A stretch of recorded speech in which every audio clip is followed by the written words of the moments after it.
Yeah, I just wanted to thank everyone for joining us. We're very excited to have you with us today. We have a nice presentation, full presentation for you, but we do have also a generous amount of time set aside for questions and discussion afterwards. So if you'll bear with us, we'd like to run through our presentation and then open up the floor for you all. We have a number of people with us today, our esteemed AKF volunteers who'll be helping us with our presentation. And I also just wanted to mention that I did start the recording. So if anyone objects to that or would not like to be recorded, please just to keep yourself on mute. We'll be sharing this with your colleagues and who are not able to attend today. I just did want to set a few ground rules for us as well. So this event is intended as an informational event, as well as any other, planned and legacy giving events, in person or virtual, is intended as a no solicitation environment and a non-compete environment. So we're not here to discuss clients. We're not here to share any confidential information. We're not here to provide leads, as it were. The purpose, again, of this session is to talk about charitable giving, and specifically towards AKF, and creating legacies through various vehicles. We also want to ensure that all of you understand that we're not providing any kind of endorsement for you as a professional, and we certainly need to prevent anyone from representing themselves as an agent of AKF. So we have our staff, myself, Ibrahim on the call, and we have our volunteers who are volunteer engaged and active in a volunteer fashion, but we don't have any professional representatives of AKF per se in the field or at any time beyond AKF staff. Again, thank you for coming. I'd like to introduce who we have on the call today.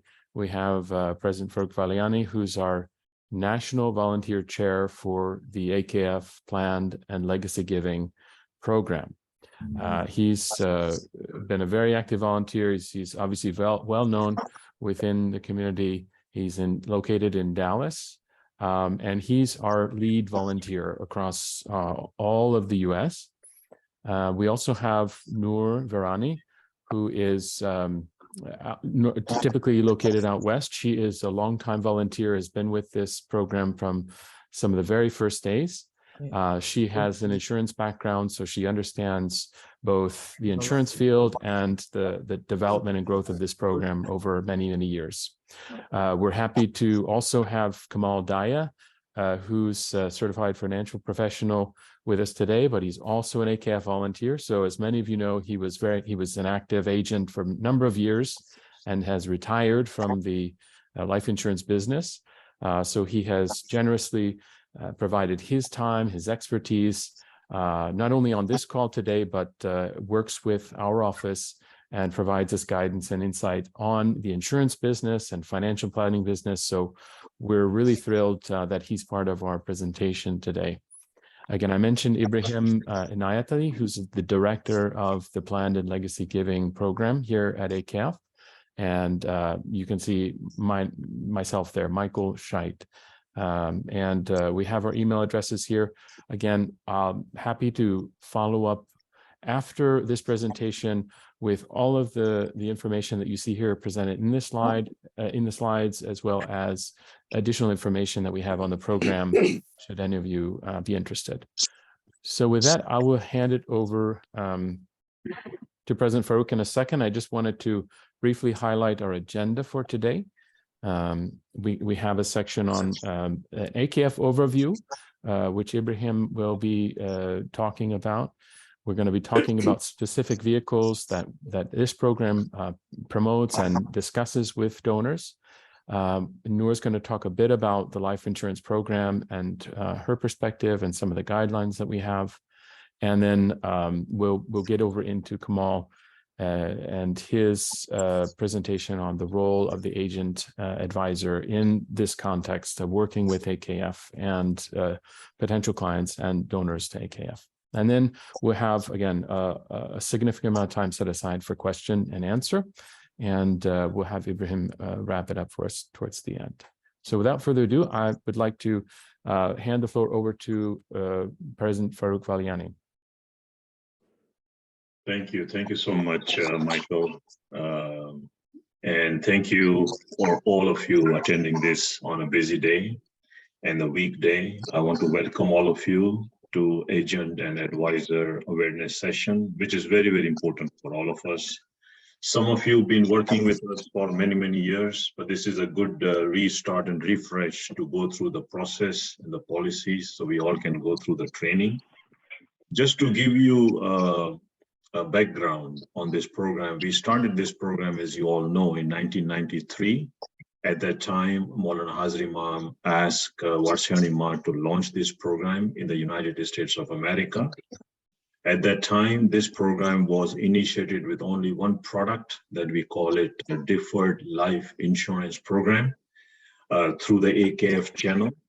And then we continued this program. And in 2018, during Diamond Jubilee, Maulana Hazar Imam gave further guidance to the institutions on multi-generational financial plan, and because of which the PLG was launched, which is a complete suite of product. And of course, life insurance is one of the key product. Other than that, we also do wills and trust, retirement plans, IRA, charitable, security. Wherever the murid and the donor has a wish, we are the one who facilitate those gifts for the office of the Imamat. And this is very important for us to understand that overall, in the last 25 plus years, and we will share the numbers with you, we have over portfolio of about $390+ million. And this is all the hard work for last many, many years, a few decades, in fact. And inshallah, we will continue this one. And if you know that how this program will help, you know, Aga Khan Foundation is the key agency of Aga Khan Development Network. And if you know, Aga Khan Development Network works in the areas of education, the social, the culture, just the one single motto, quality of life, improving the quality of life. So I want to welcome all of you. I will not take away a lot of your time. With that, I would like to continue the agenda.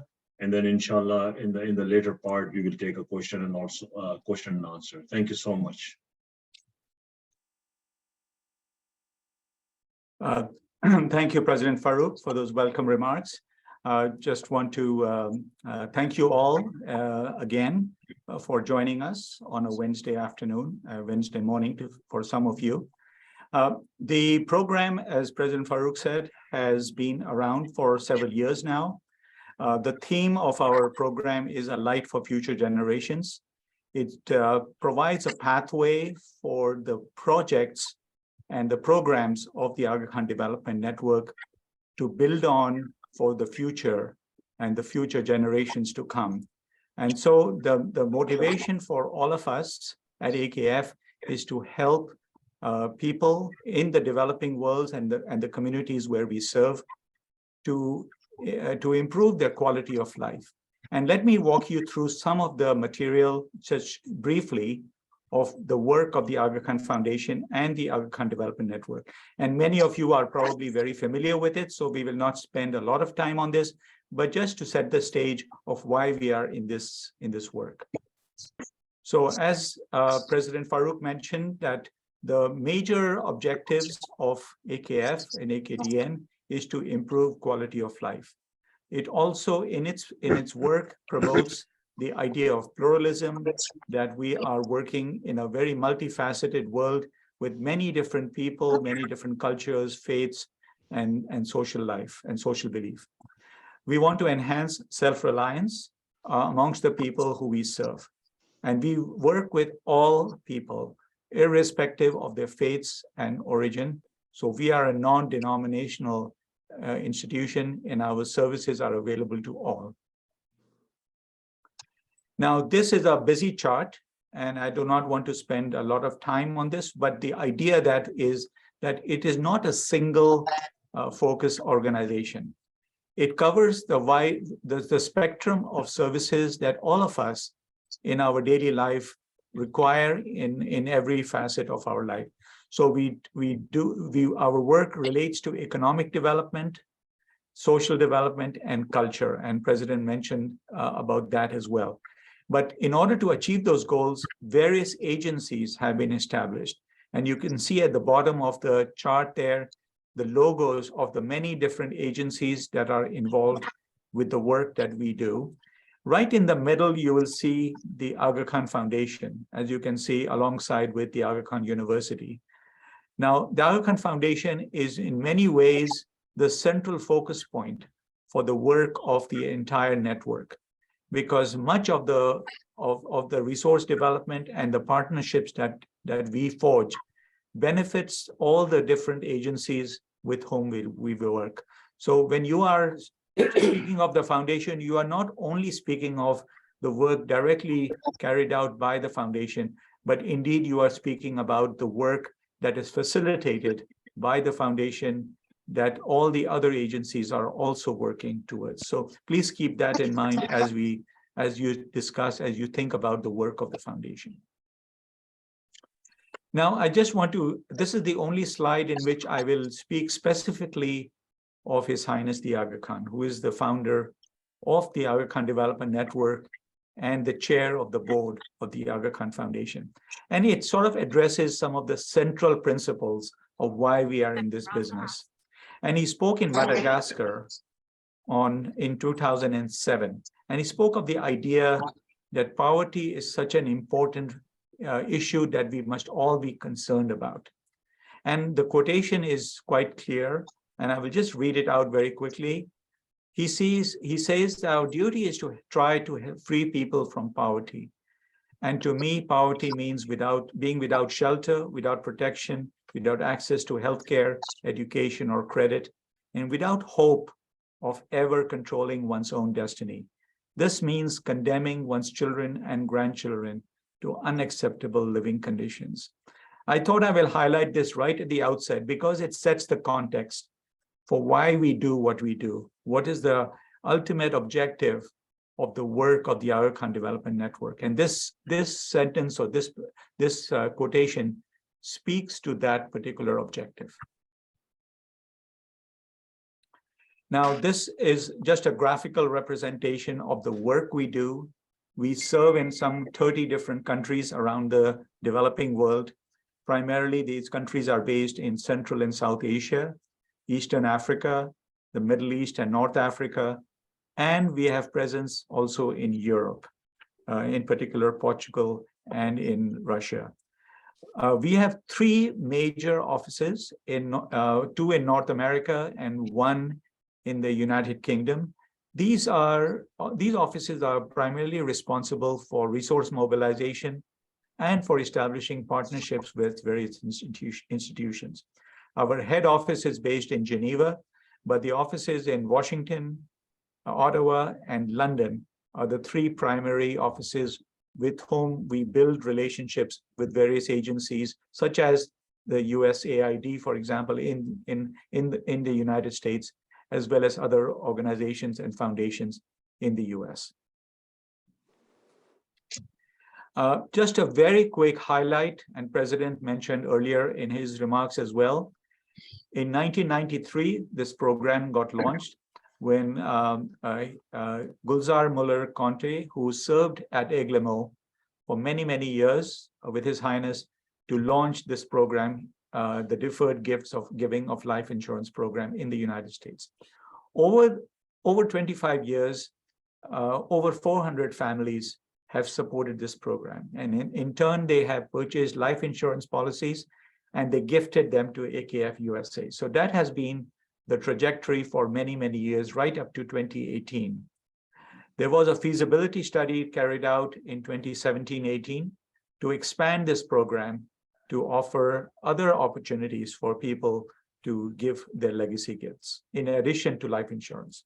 We piloted this program in 2018 and 19, And then in 2019, we launched the national program, and whereby families could not only protect their future generations, but also support the work of AKF as the legacy. The word legacy is really, really important in the context of your conversations with your clients.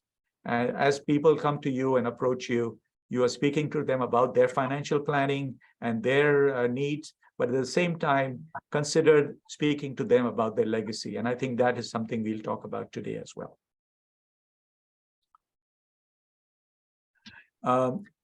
Very high level definition of planned and legacy giving.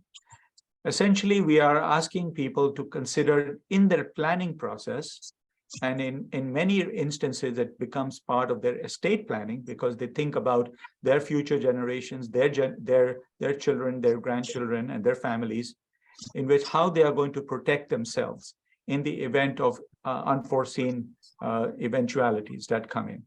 And so we ask them to consider taking professional advice from people like you, but in the context of their estate planning, they also have charitable intentions. So in combining the two objectives, their financial planning alongside with charitable intentions is what we would like you to encourage your clients to consider. And if you are able to also have them consider Aga Khan Foundation as a place where they could invest their legacy dollars as well. Now, many people ask, how are we different from, say, what we do on an annual basis? As you all know, we have annual campaigns. We raise funds for AKF on an annual basis. So the primary kind of breakdown is that where we do our annual campaigns, we receive regular donations. These donations are given to us by donors from their incomes or gifts of cash, which is basically discretionary income that they have, that they give to charitable purposes. Whereas in our legacy gifts, planned and legacy gifts, these are gifts of assets that has been accumulated over their lifetime in many instances. So we are kind of differentiating their annual gifts from the legacy gifts in a very different source of funding that we want to accept from donors. So we are not foregoing regular donations, but we are simply saying, in addition to those gifts, please consider the opportunity to leave a legacy by way of gifts of their assets. So that is kind of a very high level separation or differentiation between the two types of programs. Now, President Saab mentioned earlier about the magnitude of the program. Now, this is a projection. This is based on our analysis of where we are today, and we are projecting 5 years into the future. You know, every year we receive significant commitments from people. Now, I will just highlight the sections in this pie chart. The solid blue section on the right-hand side it speaks to the current life insurance. This is dealing with all the policies that we have received from donors who have made a commitment and donated their life insurance policies to AKF. Currently, and we're doing a projection on that, our current value is about $297 million worth of what we call face value of these policies. In addition to life insurance, we also get bequests or other forms of gifts, which we call, these are revocable commitments because they're written up in wills and wills can be changed. So these are revocable commitments, and we have something in the magnitude of $97 million of those. So the two blue and green solid pies or sections deal with current gifts. We have projected that in the next 5 years, we will be able to add an additional at least $50 million of commitment in life insurance. And bequests will be growing at a faster rate because people will be starting to think about the revocable gifts as well. And we were adding another 200 million to that. So just imagine the quantum after 5 years will be closer to $644 million. It could grow even more and could approach $1 billion over time. But this is the magnitude of the effort that all of you and all the volunteers from coast to coast are working towards in terms of the magnitude of effort that will go into this program. Now, this chart, as all of you probably are very familiar with, or you might become familiar with, is just the looking at mortality tables, actuarial analysis of all the commitments that we have received or will be receiving in the next 5 years, and how they would actually be realized over time. And you can see that we start slow, obviously, because people have long lives. Many people will live another 20, 30, 40, 50 years into the future. But when we start looking at mortality table, and this was done by one of our volunteers, an actuary who's serving us, he did an analysis of all the commitments we have, and you can see from the red graph that we will be peaking sometime between 2056 and 2064, assuming that we were not to raise any more money after 5 years. I mean, this is just a snapshot of point in time. Obviously, our program will continue to grow. And at the time of the peak, we will be receiving cash in the door close to $30 million. And that is a huge sum of money, considering our annual fundraising is less than half of that. And so that speaks to the idea that, say, there's such a huge potential in this program. At the bottom of the graph, you can see all the different types of commitments that are being expected, both irrevocable, such as the life insurance program, and the revocable, such as the bequest. And so we are projecting a significant growth, but also realized amounts into the future that will serve AKF and the work it does around the world in a very significant way.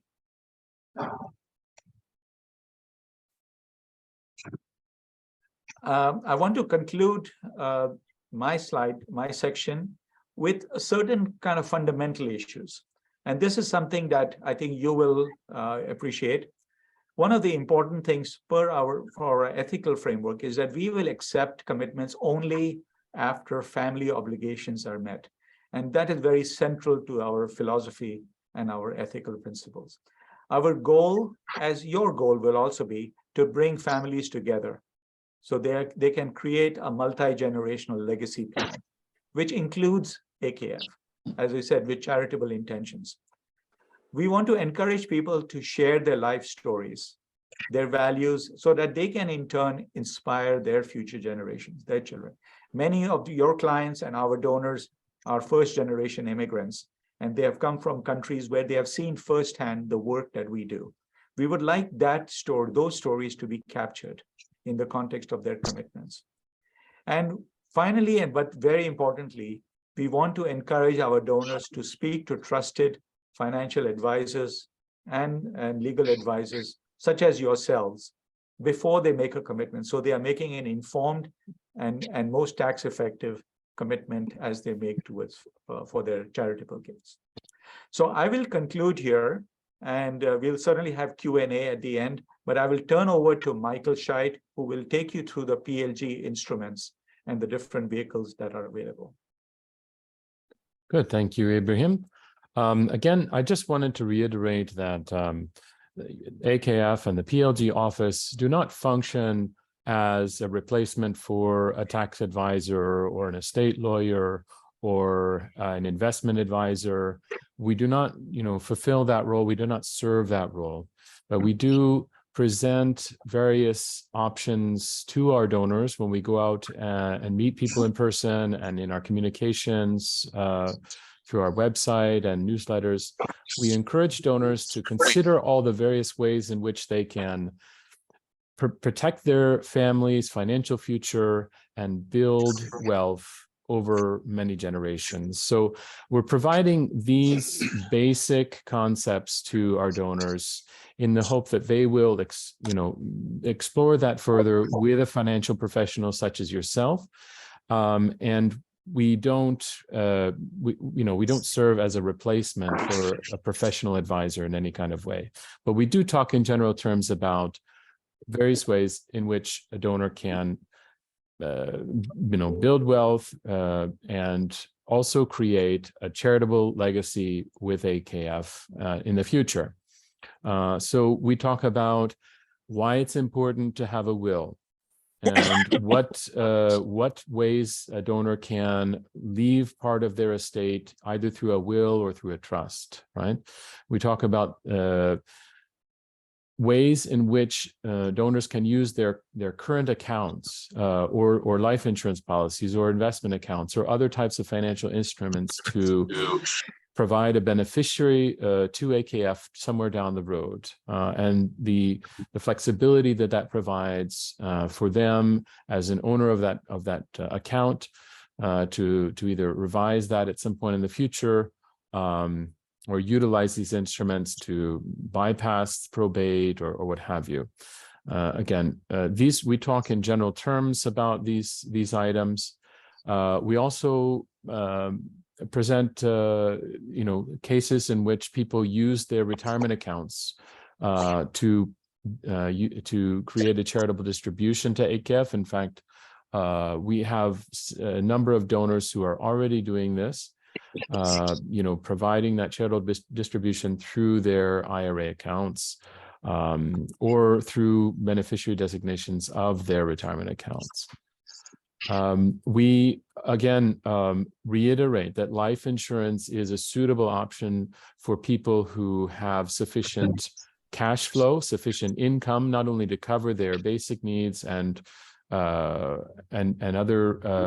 family needs, but that have that additional cash flow and insurability, right? There are insurability requirements, but also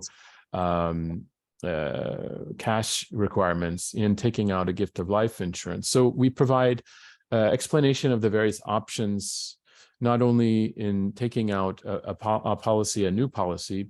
We also talk about ways in which a donor can use existing policies and provide gifts to AKF in that way, both through a policy that meets the criteria that we have set out, which Noor will discuss in just a few minutes, or through a simple beneficiary designation that allows them to split the proceeds of the life insurance with various beneficiaries. And I also want to touch on this concept of soft policy. Now, we all know that the insurability requirements that many insurance companies has changed over the past decade and a half. And history of giving is a very sticky issue because it raises the bar for a lot of people. So when we're talking about taking out a new life insurance policy, many donors just simply do not meet the basic requirements. And so we've had to go an alternate route in taking out new policies, which AKF has termed soft policy, which is a donor takes out a new policy and they maintain ownership of that policy for 2 years. So they pay premiums on that policy for 2 years. And then after that period of contestability lapses or passes, if the policy is in good shape, at that point in time, they're able to transfer ownership to AKF of that policy and continue paying annual premiums on it to make sure that policy is guaranteed for life. So we talk about all the various ways in which life insurance can be utilized to provide a legacy gift to AKF. And again, we'll leave a more in-depth discussion on soft policy for a later time and in our follow-ups because it'll take too much time to cover here. But we welcome your questions about that, even in the Q&A. But we have in terms of the process of how that works, we'd be happy to sit down with you individually and work through that. We also talk about ways in which donors can, the benefits of giving highly appreciated assets, such as gifts of securities, gifts of real estate, and other highly appreciated assets.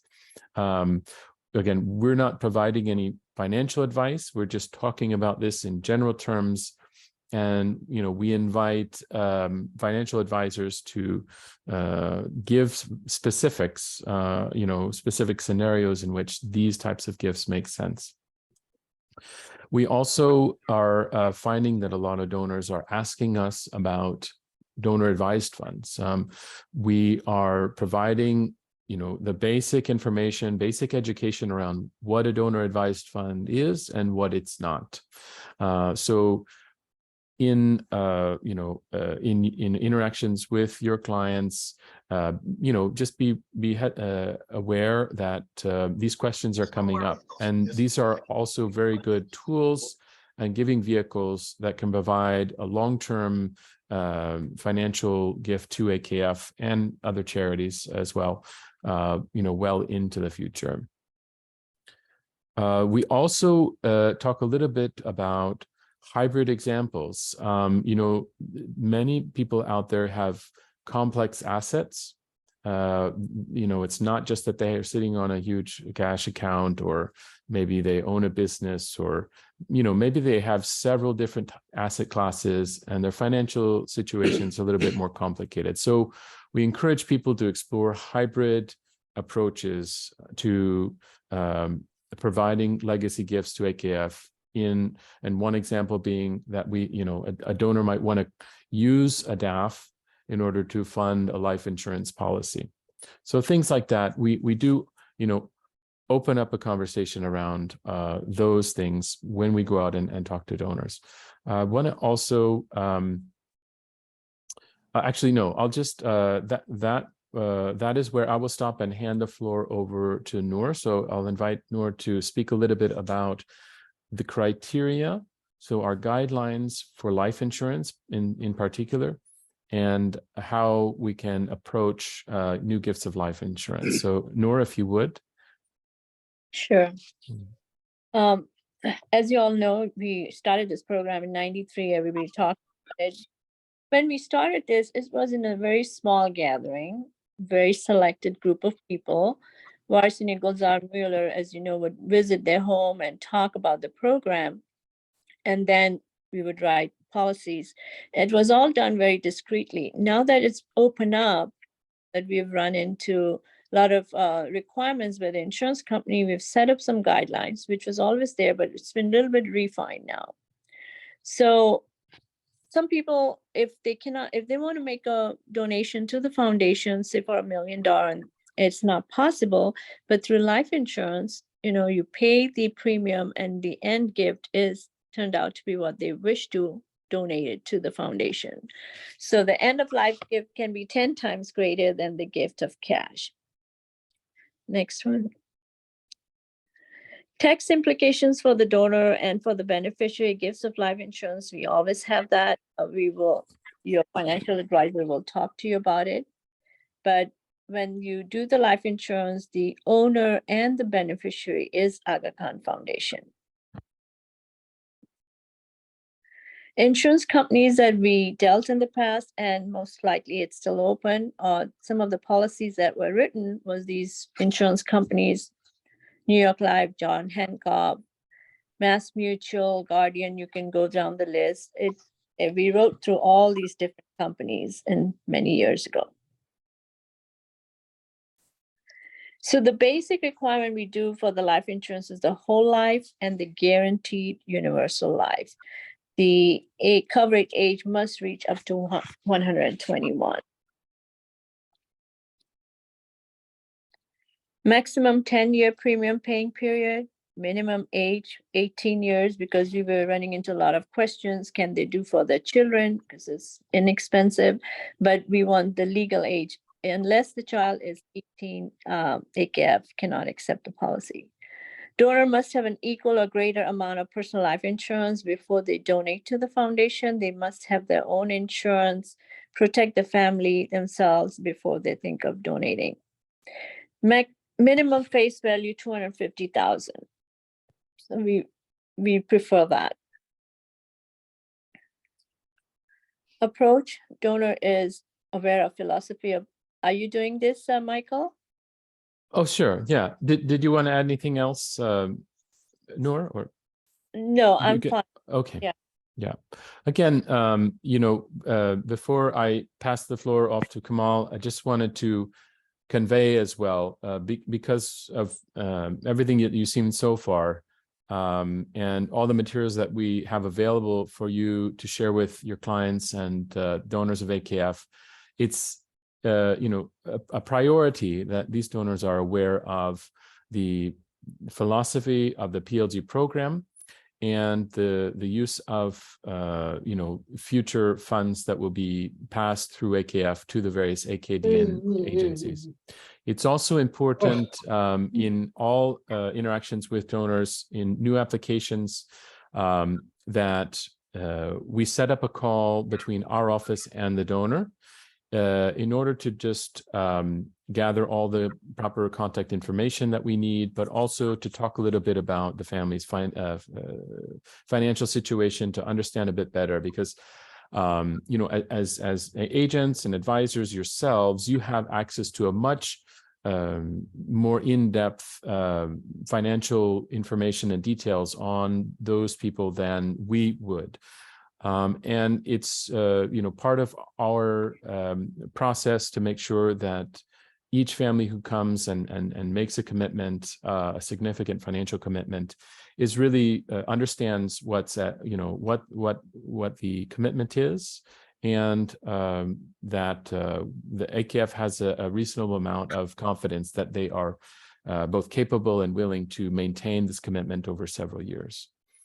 We also ask that all application materials come to our office, come to Ibrahim and myself, along with a hypothetical illustration showing what the insurance policy will do over time based on the established premium paying period and the face value of the policy. We will need to provide a green light for all new policies that are written. So we ask that those materials be shared with our office before any application material is sent to the insurance company. We also are going to share with you our letter of intent, and we'll talk a little bit about that later. For those of you who are still with us, about what the letter of intent is, why it's important, but it's basically a confidential document which enables our office to understand the level of commitment of the donor. But with that, I will hand the floor over to Kamal. I know I've kept you all waiting, and thank you again for your patience. Take it away, Kamal. All right. Yali Madad, good morning. Assalamu alaikum. All the good stuff this morning. Great presentation, guys. I think you got everybody fired up. I think my quest here is only a few minutes to talk about creating a perfect samosa. How do you create a perfect samosa? You have the client, the donor at the top. You have AKF, PLG at the left bottom, and you have the donor, you have the agent advisor on the right. They all have to work in sync. If they don't work in sync, you're going to need lots of chutney. I don't like chutneys. How much are they a perfect samosa? And I think that's the quest that we are on. I'm here because of my experience in the life insurance business. I'm speaking to the choir. I have had the same journey for many, many years, 39 years in the life insurance business. I was the youngest guy in the room at age 26, and I'm now the oldest guy in the room at age 73. So things have changed. And it's been a beautiful journey, perfect journey. But I think what I think is important here is to leave the technical stuff aside and talk about, we've got lots of agents here. They are new in the business. They're halfway in the journey in the practices, and some are maturing in the practices. So we have all kinds of agents here, advisors here. So it's important that we understand that clients give to charity, and many feel that giving is an important aspect of their wealth experience. And this individuals are constantly relying now more and more on professional advisors for support with their charitable activity. But it all starts, in my opinion, with initiation of philanthropic discussions that has substance and are aligned with clients' values. Such discussions can play an important role, I think, in an individual's or family's wealth experience and have implications for wealth planning and management. These conversations, and I use the word conversations, these conversations can also help each one of you as advisors to deepen your relationships and grow your business by connecting with clients on something truly, truly meaningful to them. And how good does that get? It's a win-win for everybody. So you need to ask yourself these questions. Are you initiating these legacy conversations? Do your conversations have substance? Are these conversations aligned with your client's objectives? So the next question then arises is, what is your threshold or benchmark to identify clients that you can discuss philanthropy with? Well, is it accumulated value of liquid assets? Is it income, high income? Is it your greater knowledge of a client's personal financial goals, or the fact that they are active in the community and they also volunteer? The top 3 reasons, we all need to understand this, and I do understand this after many years in the business. The top 3 reasons why our clients engage in charitable giving are being passionate about a cause, having a strong desire to give back, particularly helping the people and communities they immigrated from. You'll have this conversation with people in a very meaningful way if you do have this conversation, and you're going to discover why do they give? What is their motivation to give? And last but not least, having a positive impact on society and the world. So do you have clients right now that meet the profile? You need to write that down if you could. Identify those clients. Typically, in my case, it was the top 20 clients. And of course, when I was new in the practice, you don't have much time to talk about charitable giving. You're talking about family security, you talk about retirement plans, you talk about education planning, funding education, etc. But as people mature, as your clients mature, as you mature, more and more of these conversations will take place, in my opinion. So in order to have these conversations about charitable giving that goes beyond just deferred gift of life insurance, by the way, that have substance, I believe you'll need to answer the questions starting with the first one, and that is, are you interested in becoming more proficient at rendering philanthropic advice? Do you know how to, or do you want to learn to put together a strategic giving plan? Do you want to know more about giving vehicles? Do you have a process and tools to help you become better at integrating a client's philanthropic values and goals into an overarching wealth management plan? Do you know how to engage the next generation of your wealthy clients in giving? So it's becoming more and more important now, because a lot of these people, a lot of folks in the community, this started 25 years ago, this whole practice, the AKF, the kind of a deferred gift life insurance, and evolved more into PLG, etc. What is happening is that more and more people in the community have massive wealth. They have created multiple convenience stores, multiple retail outlets, multiple this, multiple that. And children are also working in the business now at the same time. So it's very, very important, I think, that you make an effort to engage the children, the grandchildren in this planning process. You will really, really learn a lot, and you'll build good family ties at the same time. Now, last but not least, concluding thoughts. What do we conclude here with my little 6, 7, 8 minutes? Is that the philanthropic conversation, the legacy conversation between you and your top clients is important. And I use the word top clients because we are going beyond deferred gifts of life insurance. We're talking about complex assets. We're talking about different assets that they can give away. And an example would be, I was talking to one of the agent advisor a few days ago, and they said, I have a client that the state tax exemptions are so large, so small at one time, and they become very large. So a bunch of life insurance is bought to be able to pay the taxes so that the wealth can be transferred to the families. Well, things have changed now. The exemptions have gone up. There are lots of opportunities to be able to compress the wealth so you don't need that much life insurance. So the question was, what are you going to do with these policies now? You bought these policies, what are you going to do with them? Well, that's a question that comes up.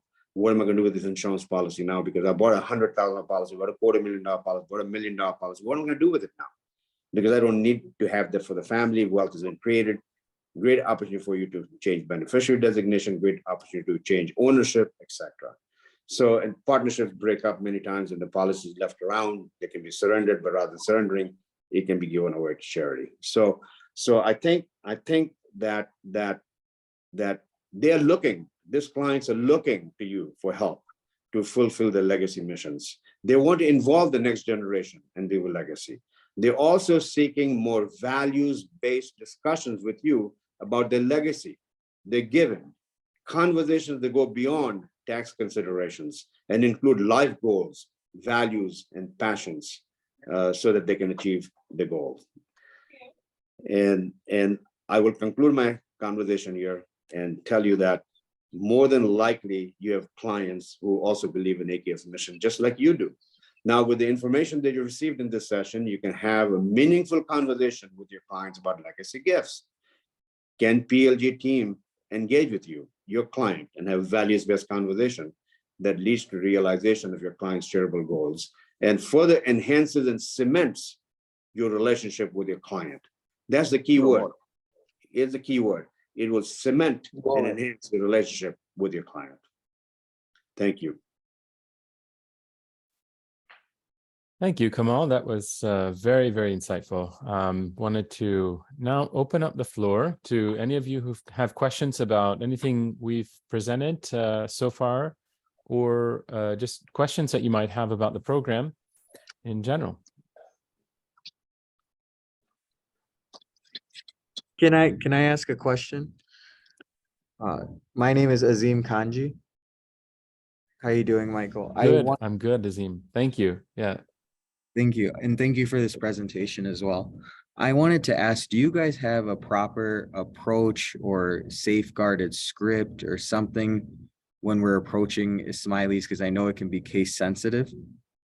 And there is that feeling that, hey, I don't want to see the person who gave me $1 million policy sitting next to me in Jamaat Khana, right? Or just that feeling that this person knows something personal about me. So do you guys have some type of guideline in terms of how we talk to these Ismailis if we do feel like they're a good candidate? Yeah, I think you're absolutely correct. That's a very delicate conversation to initiate and to have. And we're obviously we have a lot of experience dealing with people who want to maintain that confidentiality.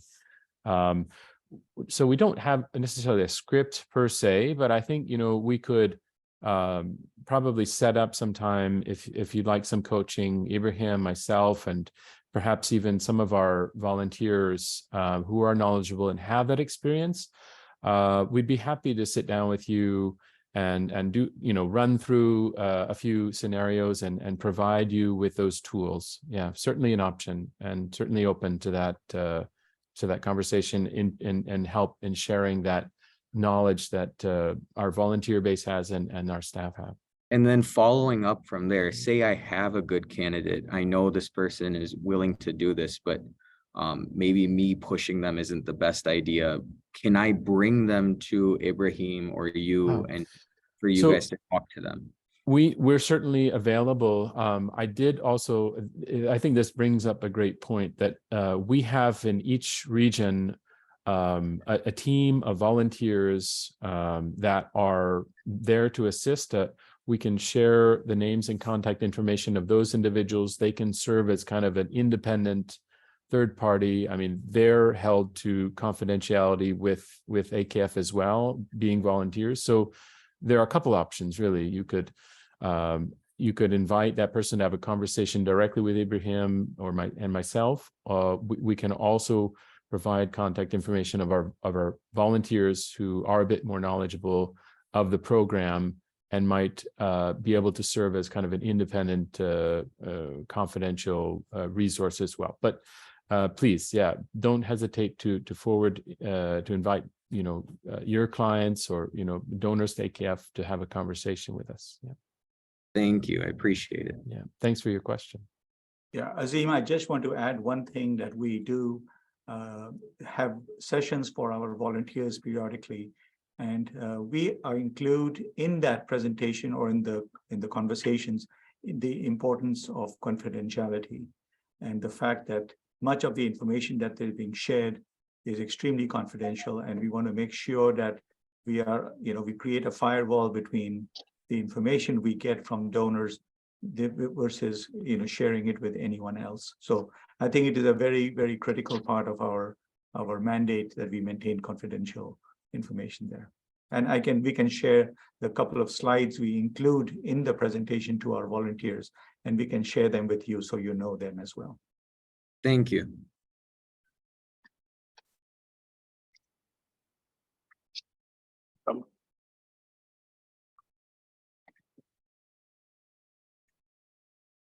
Hey, Yanimadad, I have a quick question. We run into this quite a few times, and there are people with existing policies. And if they want to transfer, first beneficiary, second beneficiary, whatever the Arkan Foundation, is there paperwork involved, or the agent could just write down and change the beneficiary? Number one. Number two, sometimes we run into smaller policies, maybe 100,000 or so, 200,000 or so, and people just want to name AKF. And does that require any processing? Thank you. Thank you. Thank you, Mehmet. That's a great question. We do accept, as I mentioned earlier, that donors name AKF as a beneficiary of the policy. And certainly a donor has the right to keep that to themselves, to keep that private. But we're really encouraging our donors to share that confidentially with our office through the letter of intent. And that's the purpose of the letter of intent, is to not only have the agent go in and change the beneficiary designation, which there are no restrictions on that, but to take the extra step of encouraging them to share that gift, that future gift, with our office, so that we can maintain a record of those and help better track those types of commitments here. Does that answer your question? Thank you. Just want to point out one thing, Michael, that I think Mehmet's question is a good question, because on the slide, the minimum was $250,000. Right.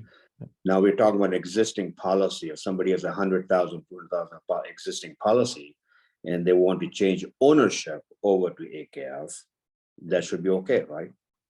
As long as policy meets our requirements of being a guaranteed policy, Correct. then that shouldn't be Well any said. problem. Yeah. So we would accept gifts in those amounts. But yeah, 250 is a general guideline for new policies. Yeah. Awesome. But we do have flexibility there, as long as it meets those requirements of a lifetime expectancy and so forth. So Michael, I have a quick question along that line. So the giving could be 250,000. They don't have to be 55 and older to give 250,000 now? Correct. Yeah, we don't need there's no, the only minimum age we have is 18 years or older. So the donor could be 50 or older. But the amount could be 250,000. Could be 250,000. Right. Got it. Right. I do have one more question, Michael. Yes. I know that the limit's gone down. At one time when we were writing $1 million, we still are writing $1 million too.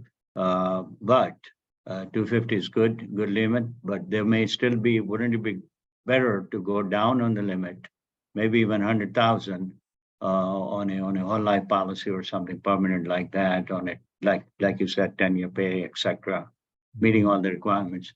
Wouldn't that give more popularity to the program and would bring in more people in the program as well?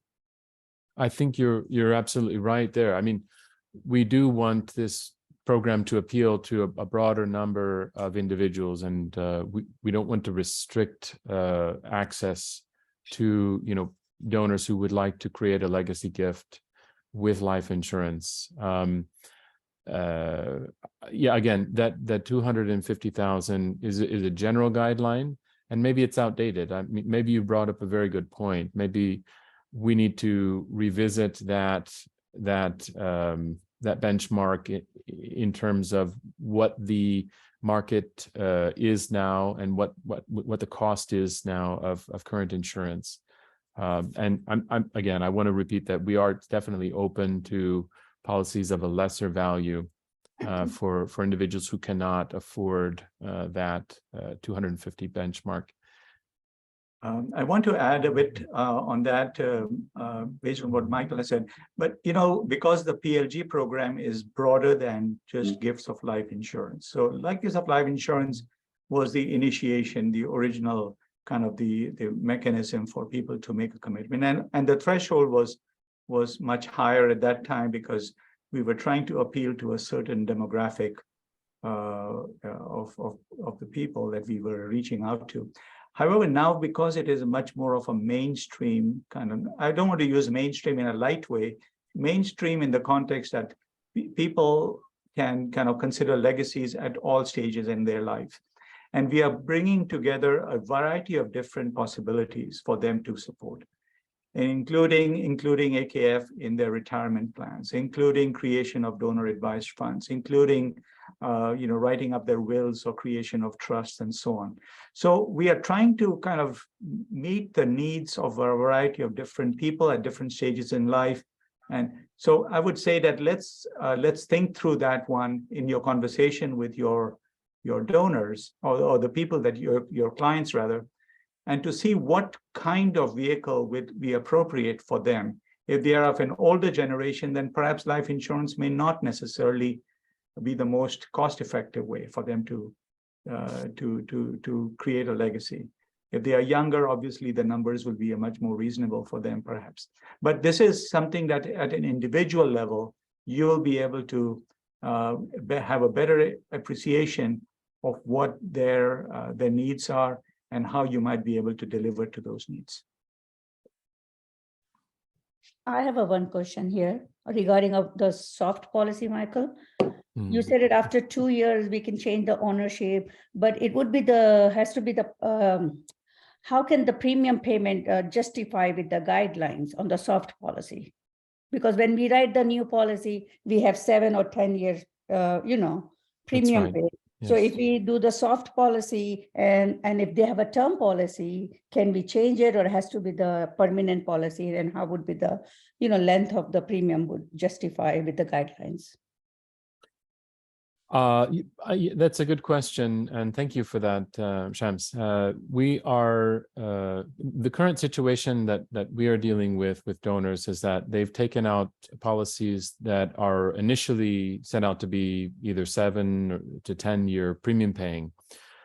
So at the time of transfer to AKF, they've already paid 2 years of premium, right? So there could be 5 or 8 years left to pay in a lot of cases. Now, the donor would begin to get a tax receipt for contributions sent to AKF after having transferred ownership of the policy. So any annual premiums that come in, and the donor would also receive a tax receipt for the gift of life insurance itself up to that point in time. So, I mean, the 10 pay maximum is inclusive of those first 2 years. And the reason for that is we don't want to, again, create a burden. 10 years is a long period of time, we feel, for a donor to maintain that, consistent, because many things can happen in life. And we would always want, our donors and family members and friends to have the financial wherewithal to support a life insurance policy over that amount of time. But we're not in the business of creating that additional burden on people. So I think the 10-year guideline is intended to be inclusive of that 2-year soft policy period where the donor would maintain ownership of the policy. Does that get to the root of your question? Yeah. That's okay. fine. Thank you. I have a quick question. I want to ask about distribution from IRA retirement. So how would something like that work, say, if somebody has a Roth IRA or a 401k?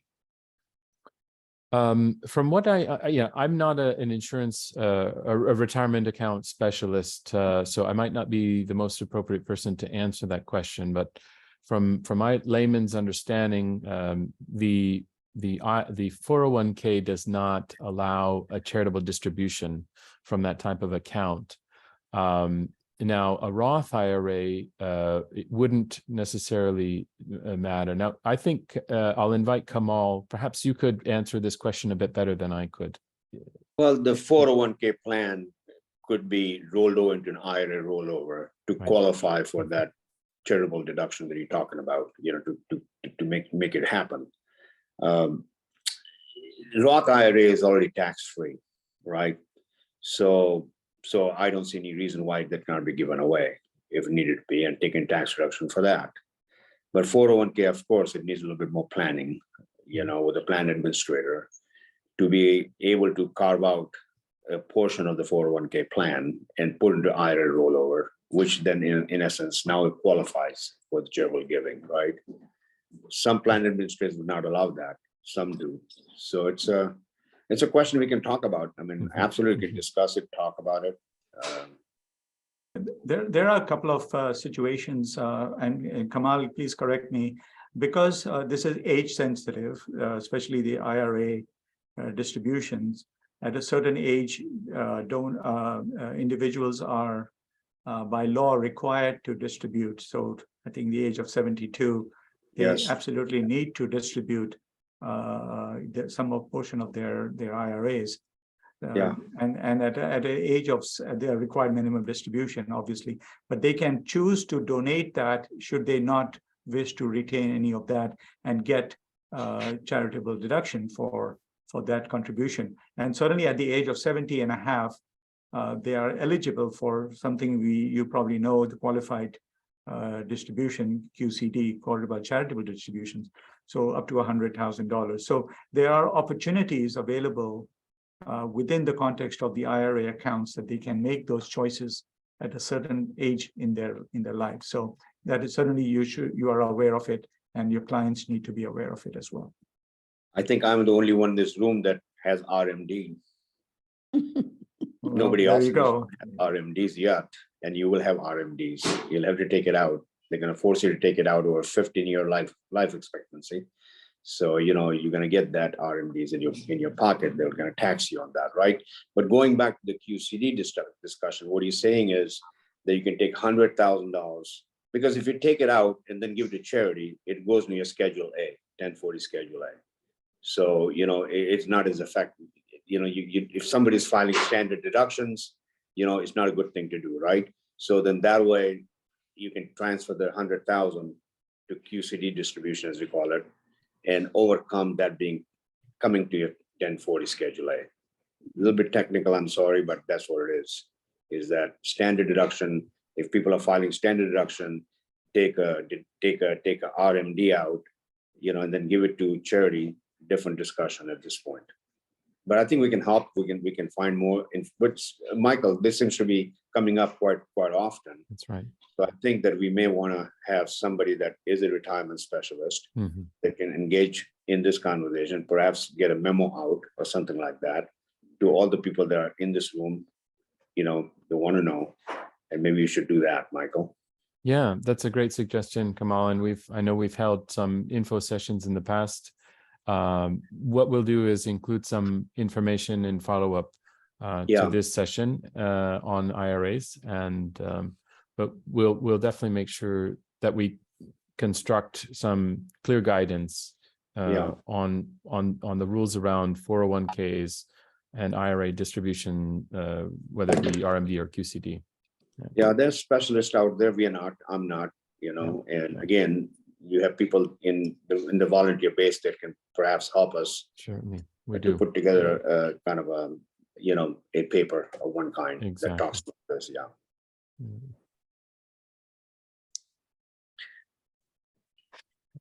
Good. Are there any questions coming through on the chat, Ibrahim, or is? There are several actually comments coming in and suggestions.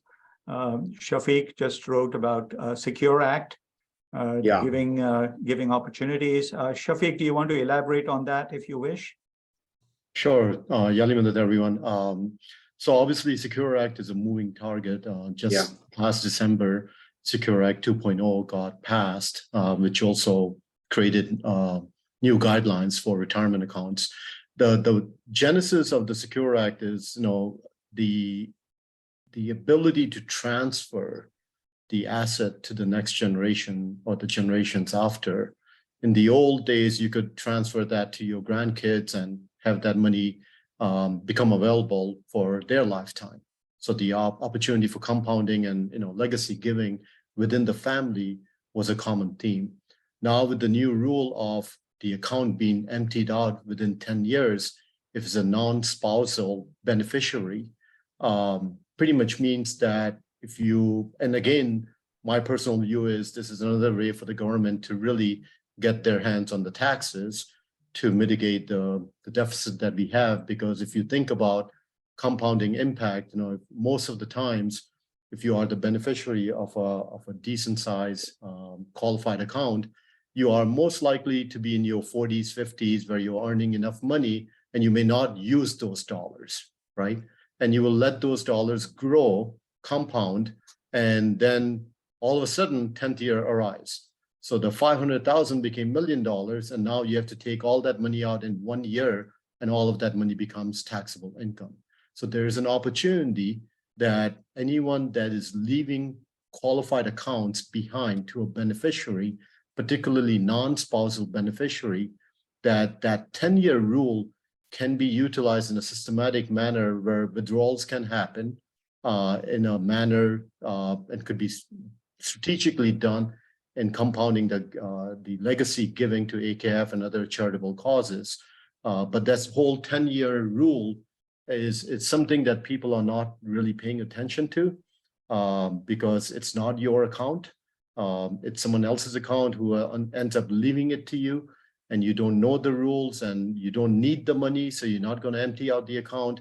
But I think if there is some education that is done in that regard to the beneficiary who may be getting this account and how to effectively use the dollars and multiply those dollars for charitable giving could be a good thing. Thank you for that, Shafiq. This is really important information for us to share more broadly. Thank you. I have one question, Ibrahim. I'm working on one of my clients. They just sold the business. It's regarding of 1031 exchange. They sold the property and they have a gain for 5 million. I'm working with them. They are not my client, but now they wanted to get away, but they didn't put the money on the escrow that they can do it. So now they have to pay the gain tax. The question is that they wanted to, then I mentioned the AKF and all of this. So now can they do charitable donation from that money and have a tax deduction or the gain deduction or any kind of deduction they will get if they put 100,000 to AKF or 1 million to AKF? I don't know. Do you have any idea? So I'm not an expert in this field, but I can say that if it's a business that they have sold already. Oh yes, it's a then, 5 million. Right. If they make a donation of the shares in a particular business that they have to AKF, then it qualifies for capital gains deduction, because whatever appreciation has occurred over a period of time, they can get exemption from any taxes, capital gains taxes. But if the business has already been sold, and cash has already been received, then that particular criteria cannot be utilized, unfortunately, at that point in time.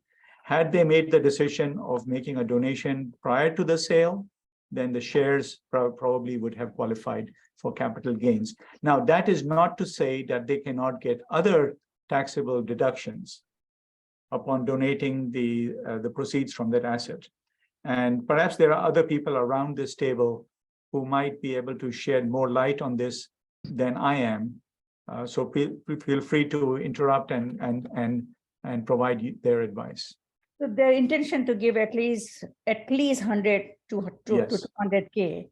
What kind of benefit they will get? I know on the because on the 2023, it will show big income on their tax return. So they want to distribute some of the money to the charity and have some kind of incentive.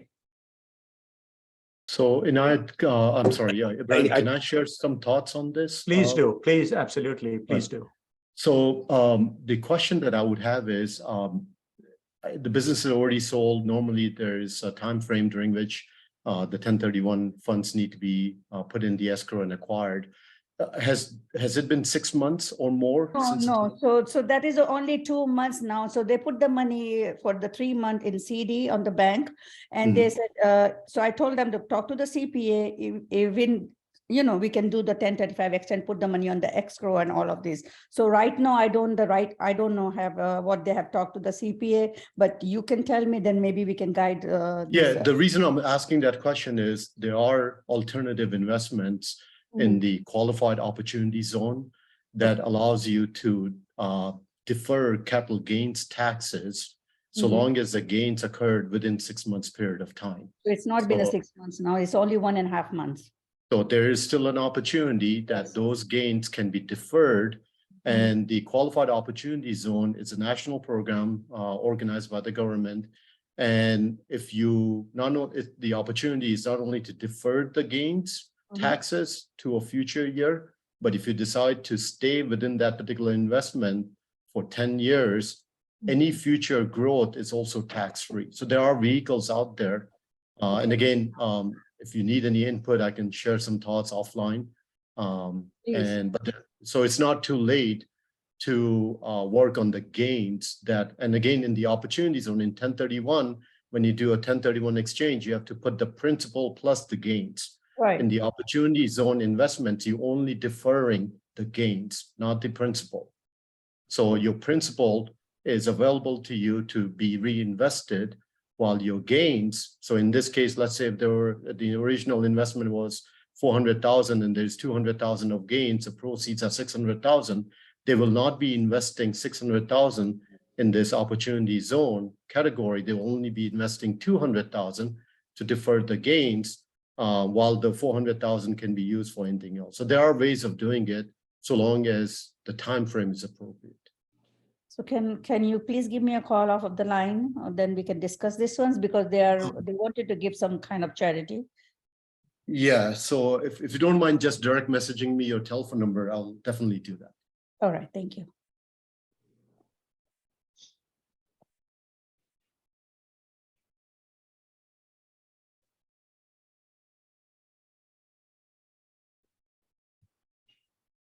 All right.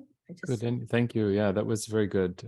Very helpful. We learned quite a bit there. Any other questions? Ibrahim, how are we doing on time?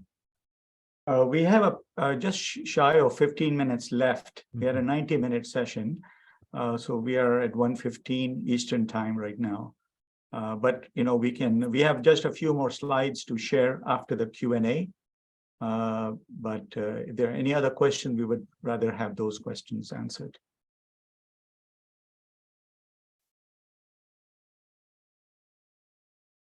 Okay, so maybe we can cover those remaining slides, Michael. Sure. Okay, let me get us through there. But we want to talk about next steps as well, so we'll leave some time. So we spoke a little bit earlier about the letter of intent, that whilst people make commitments known to their financial planners or to their attorneys or to their insurance agents, often AKF does not know about it. And we have had conditions and situations where people have not informed us, and it has become quite a bit of a challenge for us to claim the proceeds from those commitments because of the absence of documentation that we have not had. And in some cases, when people pass away, and obviously, it could happen anytime to anyone, we often are unaware. And there are several charitable organizations, including AKF, that have not received their intentions. They have made claim to their intentions. So we need to ensure that we can get a letter of intent in place so that we can form a regular communication with them. Let me explain a few of the ideas and why this is an important consideration. So why is the letter of intent so important? First of all, because these things are not happening in vacuum, they are happening in the context of family conversations. So one of the most important reasons is that the family has a clear record of the donor's intention, that at their passing, they would like to support AKF. So that's a really important point, that there's a shared understanding in the family itself. So it prevents potential disputes or potential misunderstandings that the family might have as to the donor's intentions.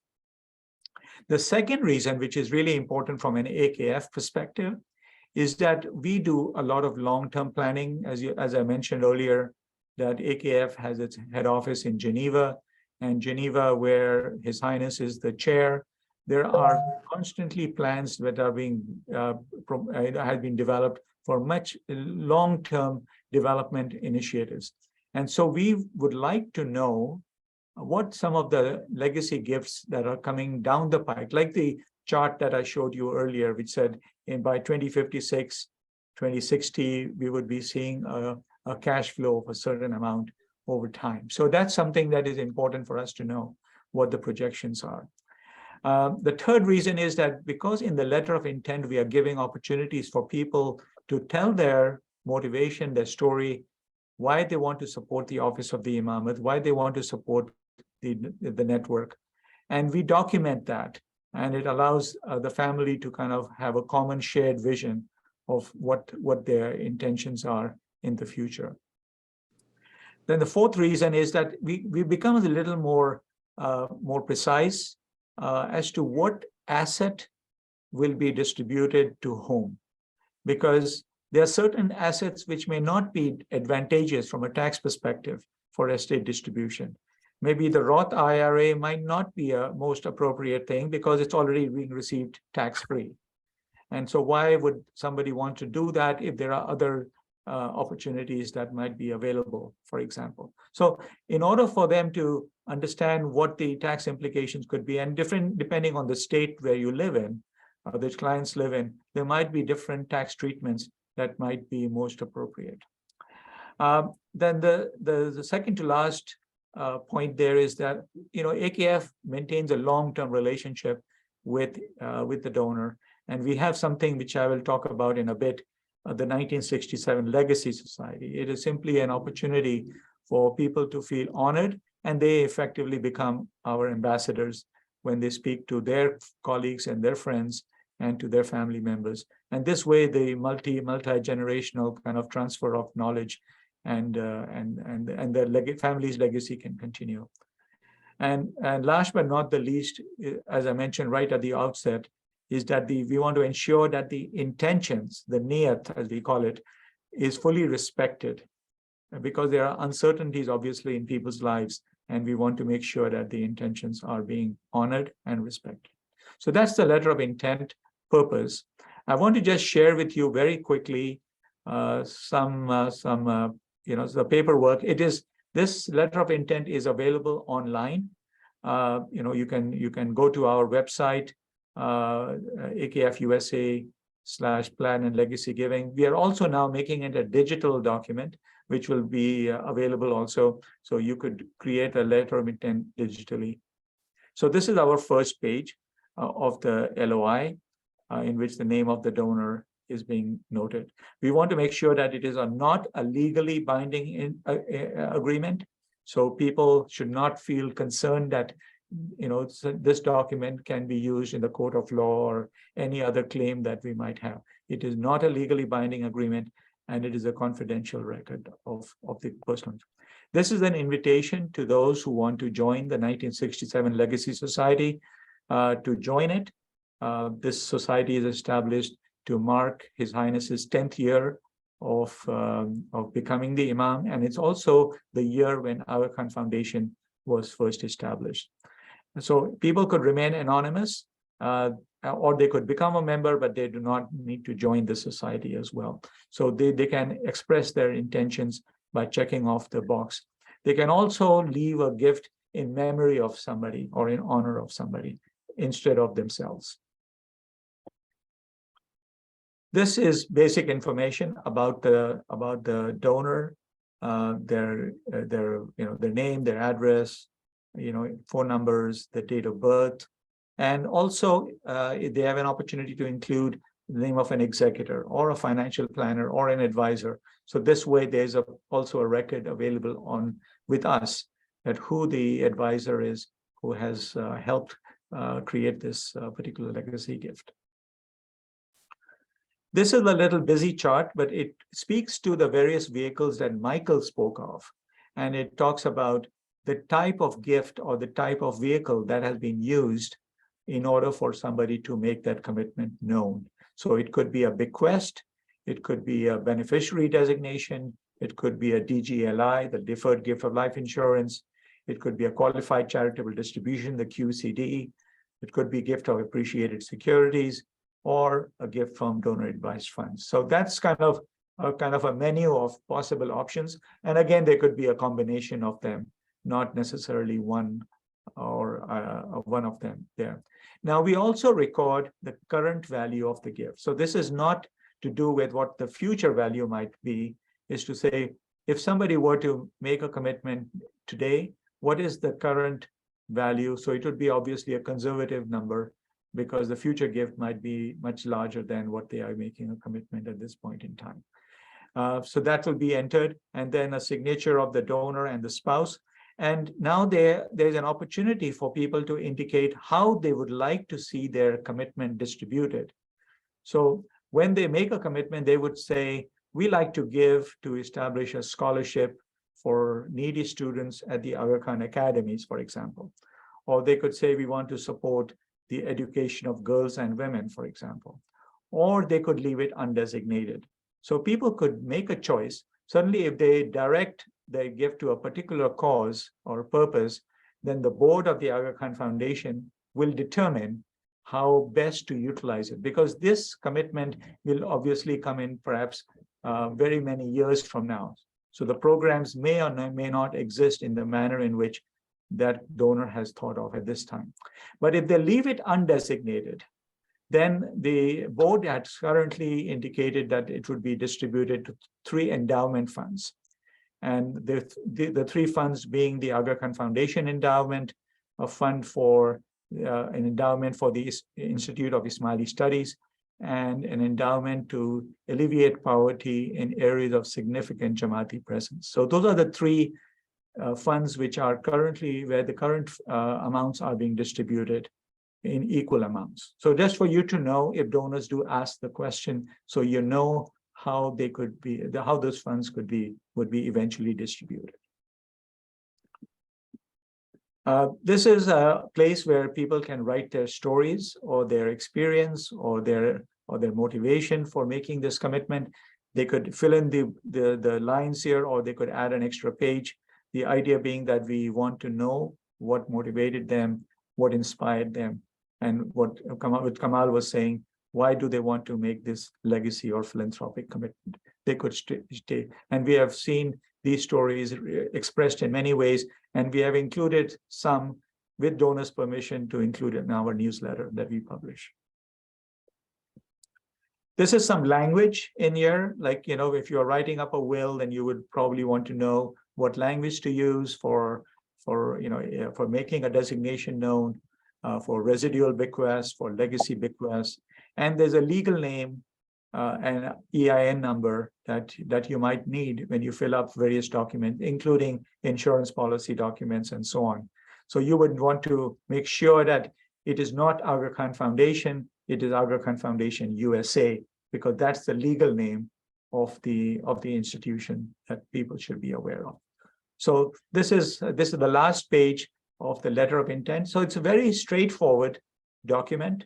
And so once you are in an advanced state of discussion with your clients, please encourage them, maybe print out a copy of this or direct them to the website and ensure that they are able to complete this document and forward it alongside with the other documentation that you're preparing. So I just wanted to share this with you. I spoke about the 1967 Legacy Society.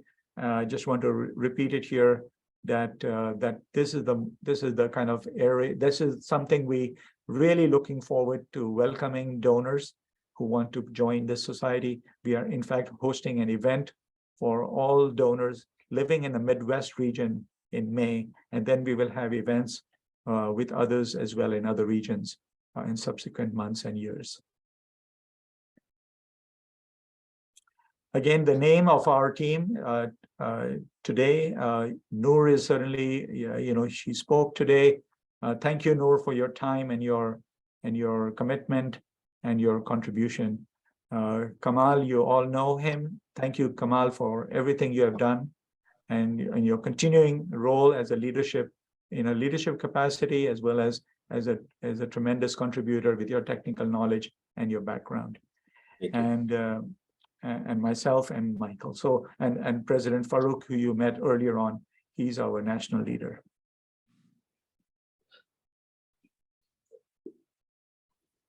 Thank you, Ibrahim. Thank you, Michael. And thank you, Kamal. Thank you. Just as a next step, sorry, Kamal, to